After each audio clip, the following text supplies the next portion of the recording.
Hi viewers, VRX77, this is my YouTube channel. Please watch and subscribe, press the bell icon to get more videos. నా content నచ్చినట్లయితే like కొట్టండి, మీ బంధుమిత్రులకు share చేయండి. పాకిస్తాన్ యొక్క చరిత్రలో కూడా ఇంత దారుణమైనటువంటి దాడులు ఎప్పుడు జరగలేదు. పాకిస్తాన్ ఉద్భవించిన తర్వాత ఇంత పెద్ద ఎత్తున భారీగా సైన్యం పైన దాడులు ఎప్పుడు జరగలేదని చెప్పొచ్చు. ఇప్పుడు విషయం ఏంటంటే ఈరోజు కూడా ఈ మన బలూచిస్తాన్లో ఉన్నటువంటి కొన్ని ప్రాంతాలపైన బస్సులపైన సైనిక ఆర్మీ కాన్వాయ్ పైన దాడులు జరిగి 10 మంది పాకిస్తానీ సైనికులతో పాటు 18 మంది పౌరులు కూడా చనిపోయినటువంటి సంఘటన ఇప్పుడు ఫ్లాష్ న్యూస్గా వస్తుంది. ఇప్పుడు రీసెంట్గా మనం ఈ 1 మంత్ నుంచి కూడా బలూచ్ ఆర్మీ వాళ్ళు, బలూచిస్తాన్ లిబరేషన్ ఫ్రంట్ వాళ్ళు పాకిస్తాన్ పైన దాడి చేస్తూ ఉన్నారు. వందల సంఖ్యలో పాకిస్తాన్ సైనికులు చనిపోతూ ఉన్నారు.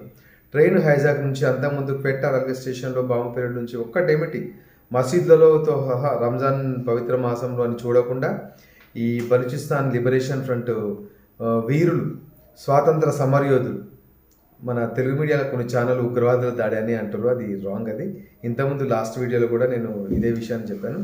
వాళ్ళ స్వతంత్ర దేశం కోసం వాళ్ళు పోరాటం చేస్తున్నారు కాబట్టి వాళ్ళని స్వాతంత్ర సమరయోధులుగా చూడాలి. స్వాతంత్రం అనేది ఒకరు వేస్తే వచ్చేటువంటి భిక్షం కాదు. స్వాతంత్రం అనేది కొట్లాడి తీసుకోవాలి. స్వాతంత్రం అనేది ఒకరు ఇస్తే ఫ్రీగా తీసుకునేటువంటి భిక్షం కాదు.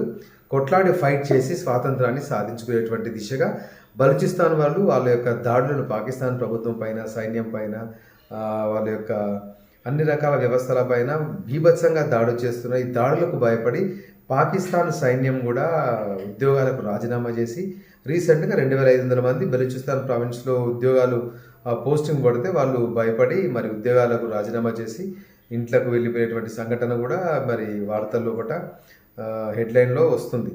అంటే సైన్యమే భయపడే విధంగా బలూచిస్తాన్ వీరులు దాడి చేస్తూ ఉన్నారు తన స్వాతంత్రం సాధించుకోవడానికి పాక్ ఆర్మీ పైన. అంటే వాళ్ళ హక్కుని కాపాడుకోవడానికి, వాళ్ళ దేశాన్ని, స్వాతంత్రాన్ని సంపాదించుకోవడానికి ఆ విధంగా వాళ్ళు దాడులు చేస్తున్నారు. ఇది ఎట్లా ఉందంటే ఇది జైసా కర్ని వైసా బన్లాగా ఉంది పాకిస్తాన్ యొక్క వ్యవహారం. పాకిస్తాన్ ఐఎస్ఐ ఏం చేస్తుందంటే సీమాంతర ఉగ్రవాదాన్ని ఎల్లప్పుడూ ప్రోత్సహించి ఉగ్రవాదులు లాంచ్ పడని POK లోపల విరివిగా హఫీజ్ సయీద్ ఆధ్వర్యం లోపల నిర్వహిస్తున్నారు.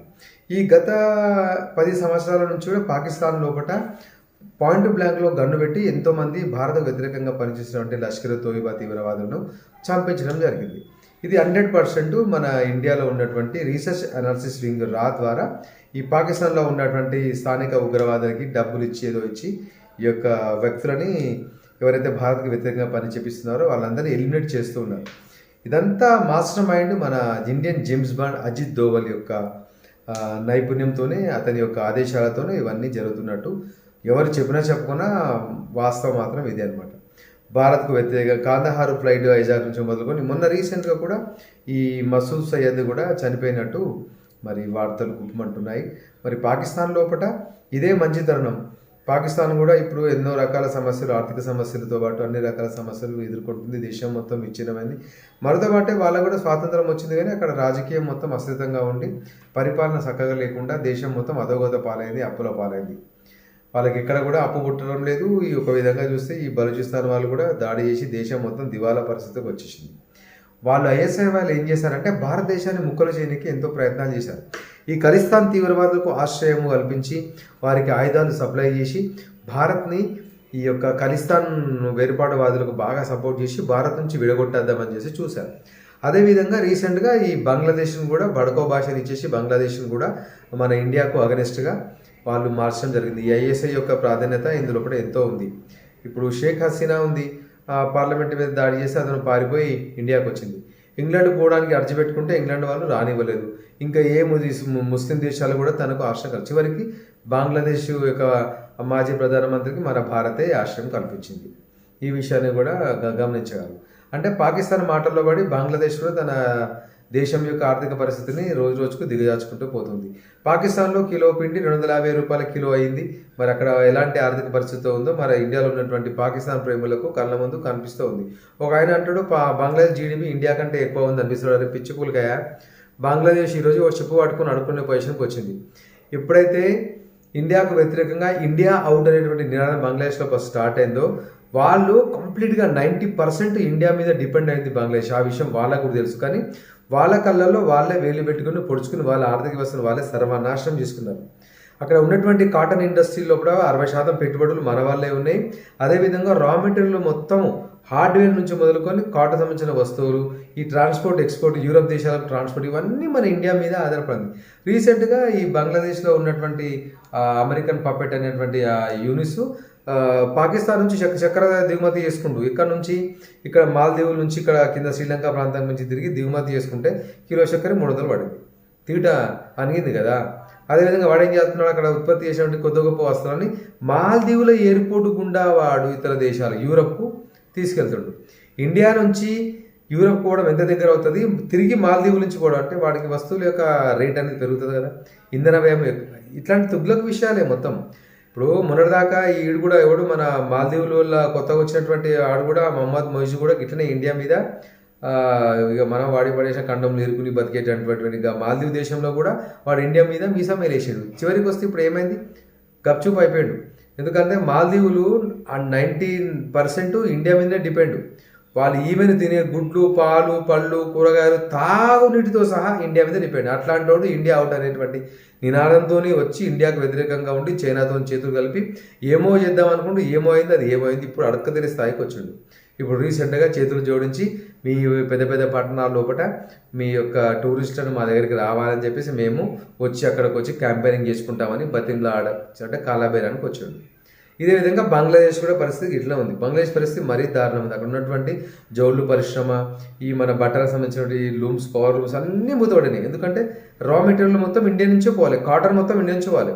బంగ్లాదేశ్లో ఎక్కువ కాటన్ పండదు. వాళ్ళు ఎక్కువగా ఈ కూరగాయలు, మన ఈ చేపల ఉత్పత్తి, తర్వాత వరి పంటను పండిస్తారు తప్పితే కానీ ఈ కాటన్ పంట బంగ్లాదేశ్ యొక్క భూమిలో పండదు. మొత్తం మన ఇండియా నుంచి కాటన్ 100% కాటన్ అక్కడికి ఎగుమతి. మరి ఎగుమతి మొత్తం ఆగిపోయింది. తద్వారా ఈ లూమ్స్ అన్ని మూతపడినాయి. వాళ్ళకి ఎట్లాగో ఇప్పుడు ఈ విద్యార్థుల రిజర్వేషన్ల పైన చేసినటువంటి ఉద్యమంకి సంబంధించినటువంటి విద్యార్థులు కూడా ఈరోజు యూనిస్ ప్రభుత్వానికి వ్యతిరేకంగా అక్కడ పోరాటం చేస్తున్నారు. అంటే ఈ విషయం, ఈ బంగ్లాదేశ్ విషయం, మాల్దీవ్ విషయం ఎందుకు వచ్చిందంటే భారత్కు ఇరుగు పొరుగున్న దేశాలు, చిన్న చిన్న దేశాలు కూడా భారత్ పైన అక్కసు వెలకకి భారత్ పైన ఇలాంటి విషయాలు చేస్తున్నాయి. మరి భారత్ మాత్రం చూస్తూ ఊరుకుంటుంది. మరి ఇప్పుడు పాకిస్తాన్ విషయంలో కూడా అంతే, భారత్ను విడదీయాలి, కలిస్తారని చెప్పేసి మళ్ళీ ఇక్కడ కూడా రీసెంట్గా బంగ్లాదేశ్ బార్డర్లో అరకన్ ఆర్మీ కూడా చైనాకు చుక్కలు చూపించింది. చైనా సైన్యానికి వాళ్ళకి మధ్య యుద్ధంలో కూడా అరకన్ ఆర్మీ కూడా. ఇదంతా చెప్పాలంటే మన Indian James Bond Ajit Doval గారి ఒక చాణక్య నీతి దీని వెనకాల దాగి ఉన్నది. అతను దేశాన్ని కంటికి రెప్పలా సురక్షితంగా లాబింగ్ చేసుకుంటూ అన్ని దేశాలతో వ్యవహరించుకుంటూ సమర్థవంతంగా మోడీ ఆధ్వర్యం లోపల భారత శత్రువులు ఎవరెవరు అక్కడ అందరినీ ఎలిమినేట్ చేస్తున్నాడు. ఇదంతా గ్రేట్ మొత్తం అజిత్ దోవాల్కే చెందుతుంది.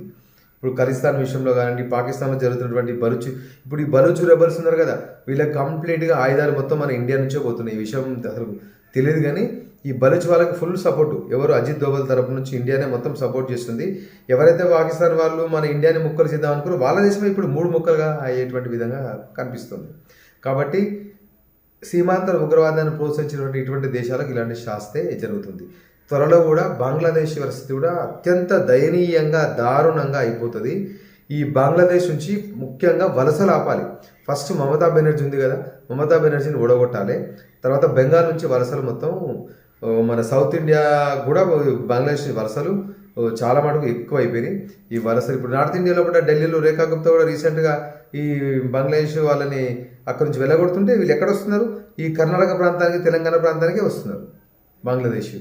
ఈ సమగ్రంగా వీళ్ళపైన విచారణ జరిపి మళ్ళీ బంగ్లాదేశ్ని తిరిగి పంపించాలని చెప్పేసి ఈ విషయంతో పాటు ఈ విషయంలో ప్రజలు కోరుకుంటున్నారు.